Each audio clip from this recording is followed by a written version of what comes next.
أفلام محمد مختار تقدم مهمة في تل أبيب، فصل من فصول الصراع المرير بين المخابرات المصرية وجهاز الموساد الإسرائيلي. نجمة الجماهير نادية الجندي، كمال الشناوي، سعيد عبد الغني، محمد مختار، يوسف فوزي. مدام أمان، اسمحي لي أقدم لك شكر العميق على الخدمة الجيدة اللي قدمتيها لدولة إسرائيل.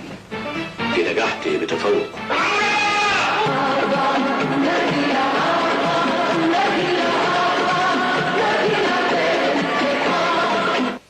مهمة في تل أبيب، المرأة الغامضة مع من تلعب في لعبة الأخطار والموت. مهمة في تل أبيب، إخراج نادر جلال.